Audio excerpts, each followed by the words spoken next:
Hello everyone and welcome. My name is Roberto Corona. I am an Italian anthroposopher and astrologer, and in this video we will talk about the Saturn-Neptune conjunction that is going to take place between 2025 and 2026. We are certainly dealing with two completely different planetary forces here. We could say that they are almost opposite forces.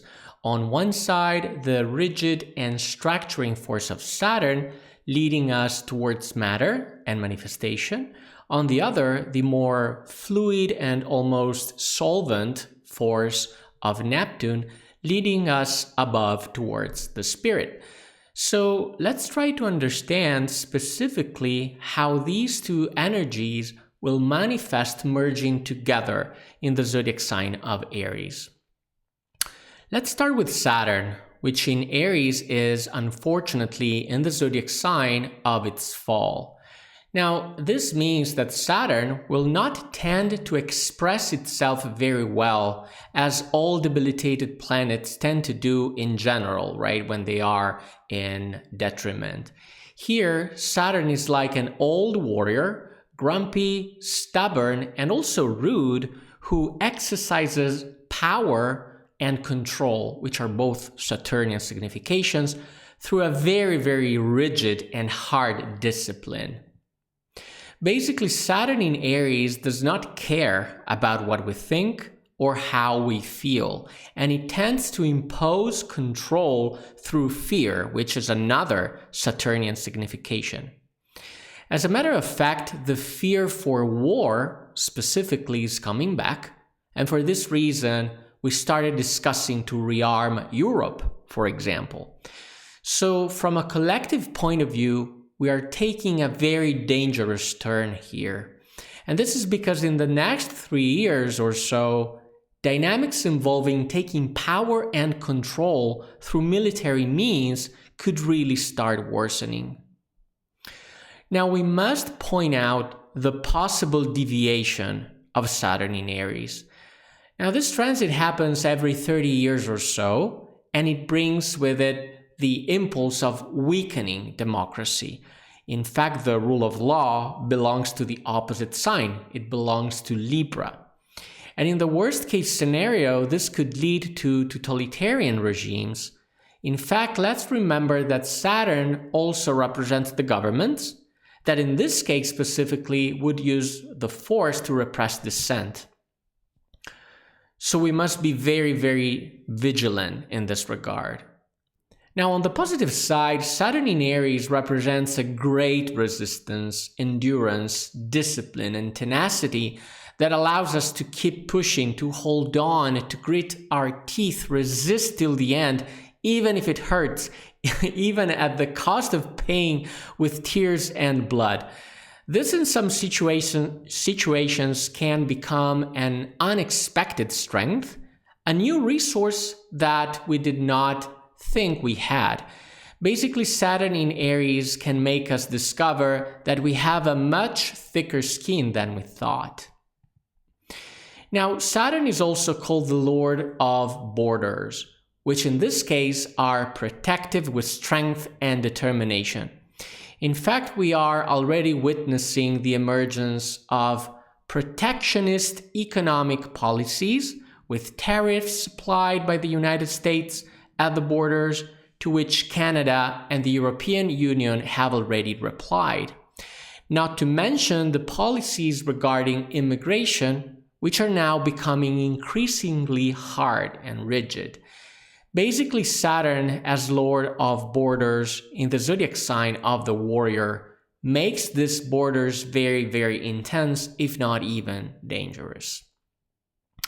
Moving on to Neptune, what's going to happen to these borders? Will these Saturnian walls, so to speak, that have been erected resist? Well, since Saturn will conjoin Neptune, the answer is no. This is because Neptune is like a solvent, which tends to dissolve borders. In fact, let's remember that the last conjunction between Neptune and Saturn occurred in 1989, coinciding with the fall of the Berlin Wall. Now, this means that all the attempts to erect strong borders or separations of some kind will tend to fail. In this sense, in the video of Saturn in Pisces, we had already indicated the likely failure of the containment strategy of China set by the United States. Basically, the US are trying to contain China that is trying to expand in the oceans. It is also possible that during the conjunction, there will be important military maneuvers on the seas, not least with respect to the Taiwan issue. Now, in general, Neptune is a planet strongly connected to the collective unconscious, which is also called the astral world, and in particular to collective emotions. Now, in this regard, Neptune is also the planet of the collective imagination, and the collective imaginary is rapidly shifting to a more Aries-like, martial, masculine form of imaginary. Clearly, on the negative side, there can be a deviation towards machismo and toxic masculinity, all things that with Neptune in Pisces has been widely discussed and processed quite well. Now, unfortunately, this imaginary is also a war imaginary. Now, this means that art, movies, TV series, and so on will tend to repropose an imaginary of this kind also for propaganda purposes. Now, this is because children will be born with Neptune in Aries in their natal chart, and their growth will be accompanied by images that in some way or another are going to reflect these Aries archetypes. Now, on the positive side, given the exaltation of the Sun in Aries, we could also witness the return of great ideals. Now, in particular, we are talking about ideals connected to the Christ impulse, which is not necessarily a Christian impulse understood in a religious sense. And this is because Aries is basically the Lamb of God. So it is connected to the Christ. And given that Neptune, on the other hand, represents the mystical union with God, there could definitely be a strengthening of such ideals. And this is definitely a very positive aspect of this transit of Neptune in Aries that will last about 14 years. Now, Neptune also rules higher states of consciousness, and in Aries, Neptune can lead to an awakening of such states of being. And in this sense, Rudolf Steiner talked about a process of spiritual combustion that leads to the awakening of clairvoyant organs of perception.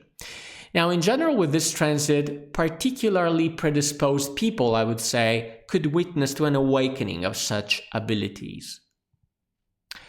So, what can we say about this conjunction? How will it end? On one hand, we have Saturn and Neptune, both in Aries, that are going to work together in the awakening of martial significations. Neptune from the point of view of the collective imagination, and Saturn from the point of view of concrete, real consequences of this awakening, which again can be very, very challenging. However, these Saturnian attempts to harden the boundaries and exercise control by force will tend to fail because of the awakening of Neptunian ideals and the emotions of the collective that will tend to dissolve these imposed walls. And in this regard, let's also remember that Neptune will remain in Aries much longer than Saturn, so Neptune will tend to prevail. Now, in conclusion, these are the main dates of the movements of Saturn and Neptune between 2025 and 2026. Neptune will enter Aries on March 30th, very, very soon, whereas Saturn's entry is expected for May 25. I use a 4 degrees of tolerance, so their conjunction will be active from April 21st to October 31, and it is very interesting to note that the two planets will not perfect their conjunction. They're going to almost touch each other, standing at just 13 minutes apart, so not even a degree, reaching the peak of their, let's call it, conjunction on July 16. July is, by the way, going to be a very intense month. In fall, they will both move backwards into Pisces, Saturn on September 1st, Neptune on October 22nd, 2025. Whereas in 2026, they will both enter back into Aries, Neptune on January 26th and Saturn on February 14, 2026. Their conjunction this time will last from September 13 to April 7, 2026.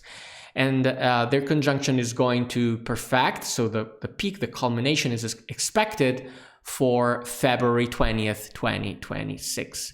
As always, thanks for watching. If you want to support my work, please like this video, subscribe to the channel, turn on the notification bell, not to miss out on future astrological insights. I am Roberto Corona. See you in the next video.